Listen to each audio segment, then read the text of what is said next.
좋은 아침입니다. 요한복음 15장 17절에서 27절 말씀 보도록 하겠습니다. 15절 내가 이것을 너희에게 명함은 너희로 서로 사랑하게 하려 함이라. 18절 세상이 너희를 미워하면 너희보다 먼저 나를 미워한 줄 알라. 19절 너희가 세상에 속하였으면 세상이 자기 것을 사랑하였을 것이나 너희는 세상에 속한 자가 아니요 도리어 내가 너희를 세상에서 택하였기 때문에 세상이 너희를 미워하느니라. 20절 내가 너희에게 종이 주인보다 더 크지 못하다는 말을 기억하라. 사람들이 나를 박해하였은즉 너희도 박해할 것이요 내 말을 지켰은즉 너희 말도 지킬 것이라. 27절 21절 그러나 사람들이 내 이름으로 말미암아 이 모든 일을 너희에게 하리니 이는 나를 보내신 이를 알지 못함이니라. 예수님께서는 그 참 포도나무 비유의 결론을 다시 한번 정확하게 말씀하셨습니다. 그것은 무엇입니까? 형제 사랑이라는 새 계명을 준수하게 하기 위함입니다. 너희에게 이것을 명하면 너희로 서로 사랑하게 하려 함이라. 참 포도나무 비유 우리가 이름도 알고 옛날에 어릴 때 참포나무 비유에 대한 노래도 불렀습니다. 예수는 참포도나무 우리는 가지니 이런 노래도 불렀습니다. 근데 이름도 들었고 내용도 알고 있는데 그 결론을 모르면 정말 험한 것이죠. 참포도나무 비유의 결론은 서로 사랑하라는 것임을 우리 명확히 기억해야 합니다. 자, 그런데 십자가를 앞두시고 이 비유를 말씀하신 이유가 무엇일지 한번 생각해 보십시다. 이제 십자가를 지시고 나면 엄청난 박해가 있을 것인데요. 이 박해를 이길 수 있는 가장 큰 힘이 서로 사랑하는 것에 있기 때문에 그렇습니다. 왜냐하면 사랑은 모든 것을 참으며 믿으며 견디며 바라게 해주는 힘이기 때문에 그렇습니다. 이어서 예수님께서 예수님 당신께서 이 세상에서 이유 없이 미움을 받은 것처럼 너희들도 세상으로부터 미움을 받게 될 것이다 라고 예고하고 계십니다. 하지만 이 같은 미움을 받을 때 슬퍼하거나 염려하지 말라고도 말씀하십니다. 도리어 기뻐하고 감사하라고 이야기하십니다. 왜냐고 하면 우리가 세상으로부터 미움받는다는 것은 세상에 속한 자가 아니라 예수께 속한 자라는 가장 확실한 증거가 되기 때문입니다. 과거에는 아무런 죄의식 없이 불의와 타협하고 자기의 정욕을 쫓아서 살았던 우리가 이제 세상으로부터 예수님의 선택을 받아 뽑혀 나오게 되었고요. 세상의 가르침을 반하여서 물질, 권력, 쾌락을 섬기는 세상의 가르침을 반하여서 공의와 정의의 말씀을 쫓아가는 삶을 살게 되었기 때문에 여러분 세상으로부터 미움을 받고 고통을 당하게 된다고 하면 이것이야말로 정말 예수께 속한 가장 확실한 증거이고 기뻐하고 감사해야 될 일이죠. 물론 여러분 기독교인이 세상 사람들로부터 받는 모든 미움이 박해입니까? 아닙니다. 우리가 여러분 말은 예수 믿는다고 하면서 세상보다 더 탐욕적이고 세상보다 더 물질, 권력, 쾌락을 쫓고 세상보다 더 자아가 강하고 세상보다 더 상식이 없고 세상보다 더 여러분 거짓말 많이 해서 받는 미움은요, 그것은 이 박해가 아니고요 정말 징벌입니다.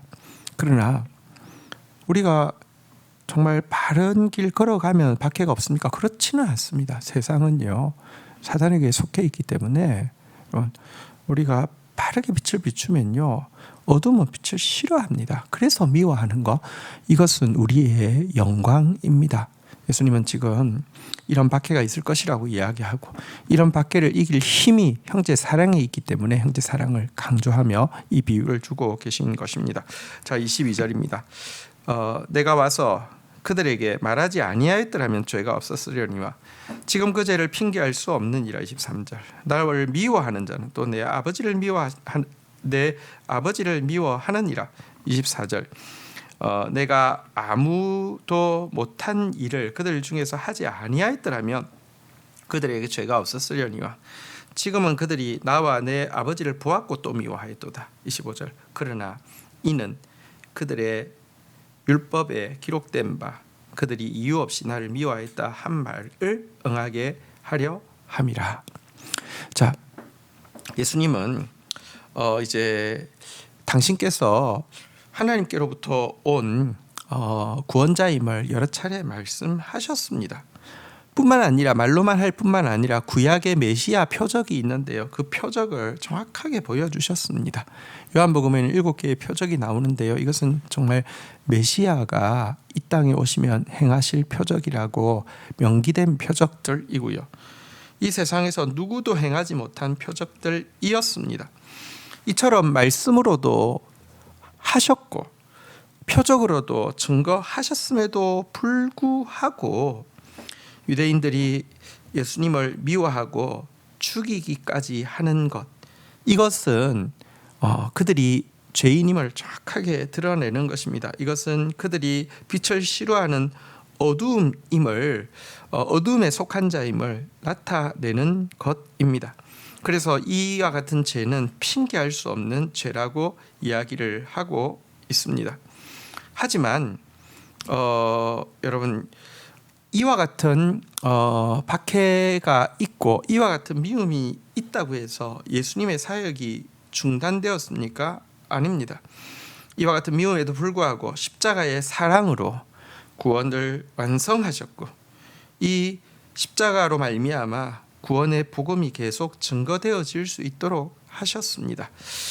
이 일을 가능케 하는 것이 무엇인지 26절부터 보면요, 내가 아버지께로부터 너희에게 보혜사 곧 아버지께로부터 나오시는 진리의 성령이 오실 때 그가 나를 증언하실 것이요. 27절 너희도 처음부터 나와 함께 있었으므로 증언하느니라.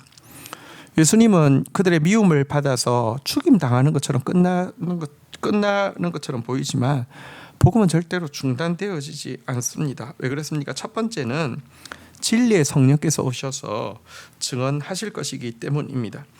여러분, 예수님 십자가 이후에 성령께서 강림하시자 박해 가운데에서도 이 진리의 복음, 이 생명의 복음이 전파되어지되 땅끝까지 전파되어지게 하셨습니다. 성령의 도움이 없었다고 하며 예수님이 그 세상의 미움을 받고 죽임을 당하심과 더불어 복음도 패하고 말았을 것인데요.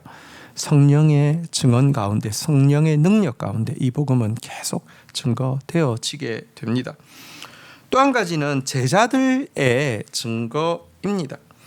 여러분, 이들은 예수님과 처음부터 함께 있었고요. 예수님의 사랑을 받았고요. 예수님의 교훈을 받아들였습니다.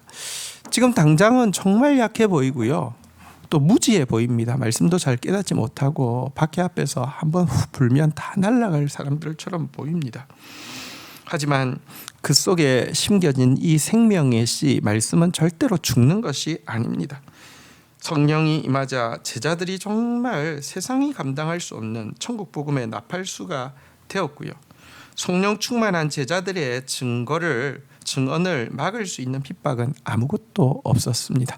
그래서 오늘 본문은 핍박이 있을 것에 대해서도 예고하지만 핍박에도 불구하고 이 복음은 승리할 것에 대해서 예고하고 있는 내용인 것입니다. 주신 말씀 붙잡고 기도하며 나가도록 하겠습니다. 주님, 지금까지 참 포도나무 비유에 대해서 배웠는데 저희들 마음속에 이 비유의 목적이 서로 사랑하라 함임을 분명히 기억하게 하여 주시고, 열매 맺는 유일한 길은 서로 사랑하는 길일진데 뜨겁게 서로 사랑하는 자 되어질 수 있도록 도와주시옵소서. 우리가 서로 사랑하고 나아갈 때 세상으로부터 미움을 받을 것입니다.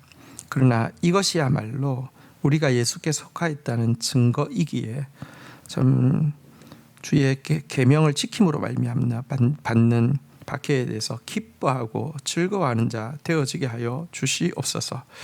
또 이 박해에도 불구하고 성령의 권능으로, 또 이 박해에도 불구하고 우리 안에 심겨진 말씀이 살아나고 이 말씀을 우리의 입술로 증거하고 나아갈 때에 하나님, 사단이 이길 수 없고 세상이 감당할 수 없는 복음의 증인이 될 것을 믿습니다. 그런 자로 살아갈 수 있도록, 그런 자로 승리할 수 있도록 은총을 베풀어 주시옵소서. 세상에 속하여서 세상으로부터 미움받지 않는 자 되지 않게 해 주시고, 또 우리가 무늬만 신자이고 겉으로는 실질적으로는 세상이 쫓고 있는 것 쫓음으로 말미암아, 아니 세상보다 더 양심의 화인맞음으로 말미암아 세상으로부터 미움받는 자 되지 않게 하여 주시고, 오직 주님의 뜻을 행함으로 말미암아 세상으로부터 미움받다가 구원받을 자를 구원하며 심판받을 자를 심판하게 하는 분기점이 되는 인생 되어지도록 축복하여 주시옵소서. 예수 그리스도의 이름으로 기도 올립니다. 아멘. 금요 부흥 집회 저녁에 있습니다. 우리 힘내어서 같이 기도하며 하나님께서 행하실 새 일을 함께 볼 수 있기를 바랍니다. 감사합니다.